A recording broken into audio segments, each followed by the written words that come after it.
Punta ka ngayon. Ay, Sir Chip. Tawagin mo yung mga tao kasi mag-toolbox meeting tayo ngayon. Oh, sige, Chip. Wala pa yung mga tao? Wala pa sila? Chip, kumain, Chip. Dito, Chip. Good morning, good morning. Chip, magandang umaga, Chip. Good morning, sir, good morning. Kaya mag-toolbox meeting tayo. Chip, morning, Chip. Good morning. Kompleto na tayo? Okay guys, ngayon, kaya dito ko sa kabinan kasi yung ship office natin basa pa yung sahig kasi nag-wax pa yung misma natin. Nagpatawag ako toolbox meeting, kamahan na yung trabaho natin before tayo mag-umpisa. Ngayon, Buson. Saan tayo nag-start ngayon? Di ba sa Krin tayo nag-start last natin yung trabaho kahapon?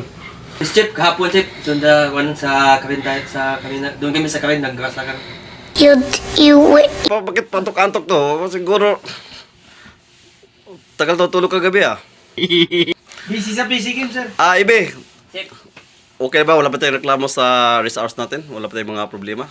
Wala, sir, pero dapat, sir, yung 3 hours, sir, bawasan, sir, yung overtime, sir, kasi yung retain, sir, 4 hours, masyadong puso yung mga EB sa pagbordya, nakakapagod.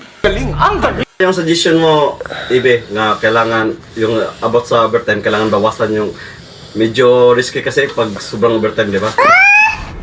Wala problema, kausapin ko si Tano kasi sali lang kausapin si Tano, mabait naman yung Tano natin. Nakaswerte ka natin, mabait yung Tano natin.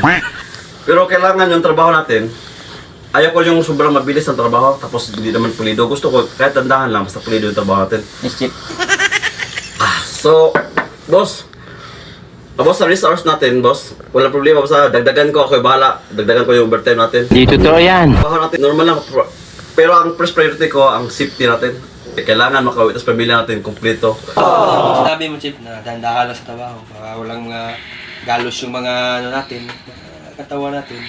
Yan ang tama talaga. Pero, yung ano pala, Chip, sa requisition ko ba? Ano yan? Natapos ko na yung lahat. Tapos, pwede na yun i-ready para export. Sa request mo, okay yan. Pero kailangan maghanap pa tayo, ano pa ibang additional natin para sa sunod nating puerto. Kailangan makaisip pa kayo anong mga magandang additional natin yung requisition.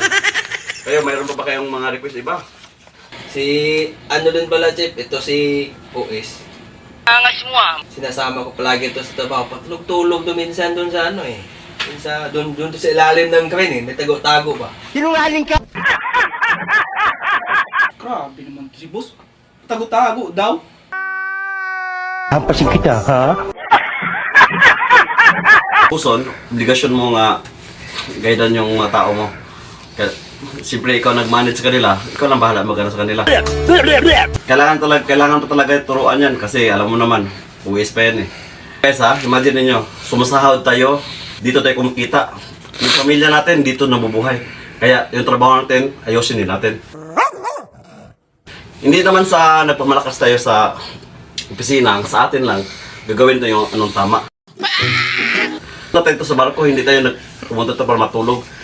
Wala tayo sa bahay. Ikaw, Wes, kung ganyan pa rin yung ugali mo, pakatukin kita sa propeller habang tumatakbo yung barko.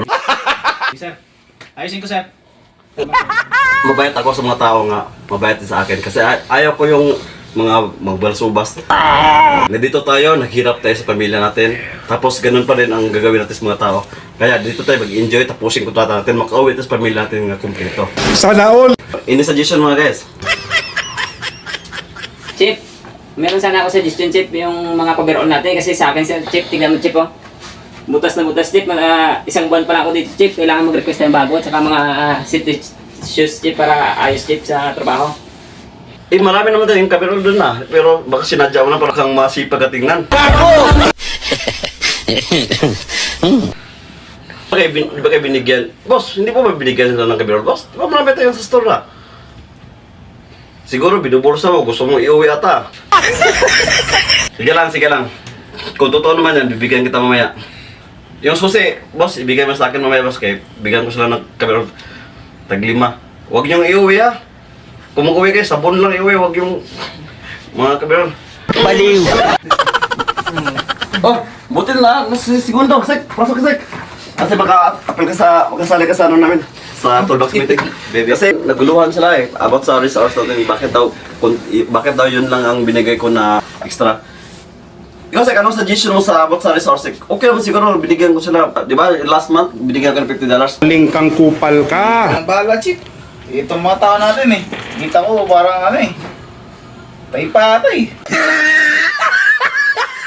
Puro basketball eh. Mainit naman sa madaling araw. Hindi, umpisahan natin ng ano, maaga-aga, alas 6. Para matapos ng maaga. Alas 6 ng hapon din. Tarantado! Ayos ba yung Chip? Okay ba sa iyo, boss, ang decision ni Segundo na alas 6 tayo mag-umpisa, alas 6 hapon tayo matapos? Ayup ka talaga! Grabe naman to si Segundo na to.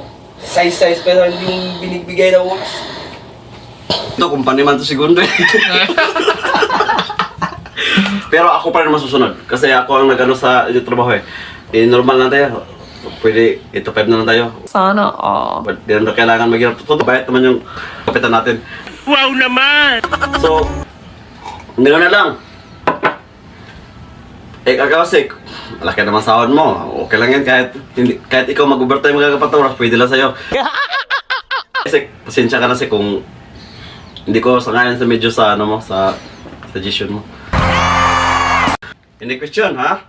Para maka-umpisa na tayo. Grabe yung meeting natin, 2 oras din.